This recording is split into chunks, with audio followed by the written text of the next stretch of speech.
अगर तुम भी हार मानने का सोच रहे हो और ये सोच रहे हो कि इतने सारे एफर्ट्स लगाने के बाद भी कुछ नहीं हो रहा या फिर मेरा गोल हासिल होगा या नहीं, तो इस कहानी को सुनना, इससे आपको थोड़ी सी इंस्पिरेशन मिलेगी।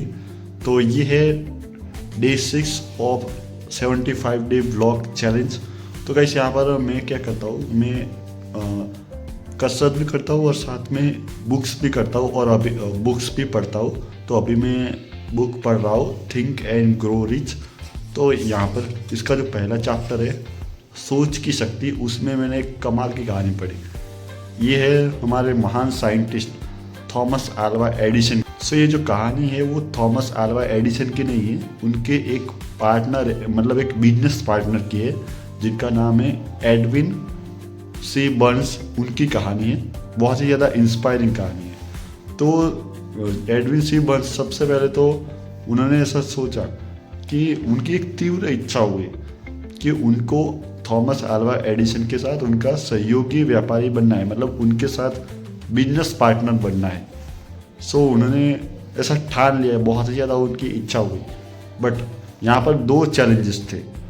सबसे पहला चैलेंज कि ऑरेंज न्यू जर्सी जाने के लिए, जहाँ पर थॉमस अल्वा एडिसन की जो प्रयोगशाला थी, वहाँ पर जाने के लिए उनके पास, पहले तो वो थॉमस अल्वा एडिसन को जानते तक नहीं थे कि मैं उनसे कैसे मिलूँगा। दूसरा प्रॉब्लम ये था कि उनके पास उनकी प्रयोगशाला तक, उनके लैब, उनकी प्रयोगशाला लैब जो भी आप कह लो, वहाँ पर जाने के लिए उनके पास रेल के लिए भी पैसे नहीं था। मतलब रेलगाड़ी होती थी, ट्रेन, तो उसके लिए भी पैसे नहीं था। तो उन्होंने क्या किया, उन्होंने मालगाड़ी में जाए, उन्होंने क्या किया, काफ़ी ज़्यादा सोचा। उन्होंने ये नहीं सोचा कि मैं छोड़ देता हूँ या फिर ऐसा कुछ कर देता हूँ, मतलब अपनी इच्छा को दबा देता हूँ, नहीं। उन्होंने इसका रास्ता निकाला और वो मालगाड़ी या फिर बैलगाड़ी में गए, मतलब जैसे तैसे वो करके गए। और जाने के बाद सबसे पहले वो सीधे प्रयोगशाला में ही गए।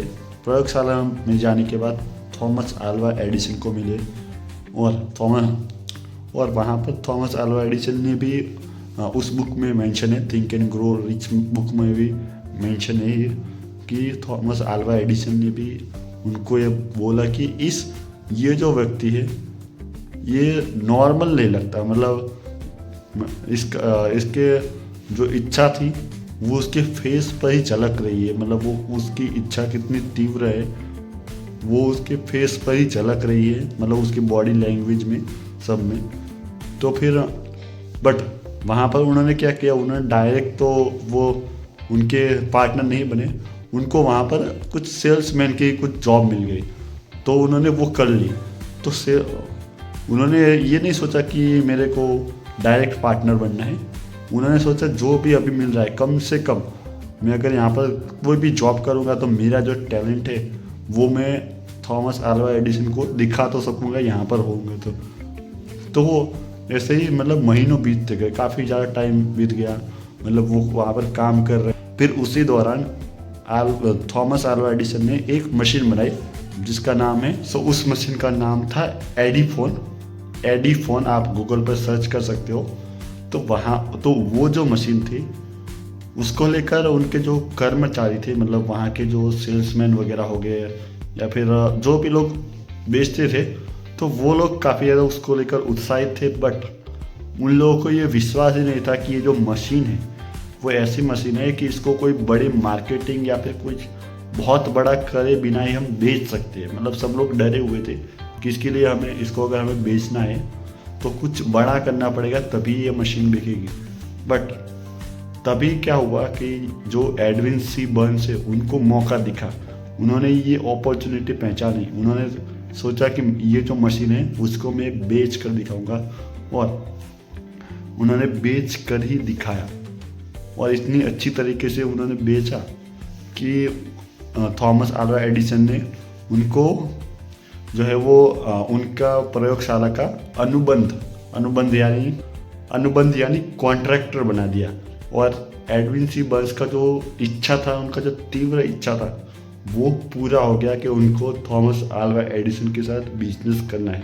सो इस तरह उनके पास शुरुआत में कुछ भी नहीं था, मतलब पैसे नहीं थे, कुछ भी नहीं था, उनके पास सिर्फ एक ही चीज़ थी, वो था कैसे यहाँ पर दृढ़ संकल्प, मतलब एक तीव्र इच्छा, एक अंदर से कुछ आ रहा था कि मुझे करना ही है और जब तक नहीं करूँगा तब तक कुछ और नहीं करना, सिर्फ यही करना है।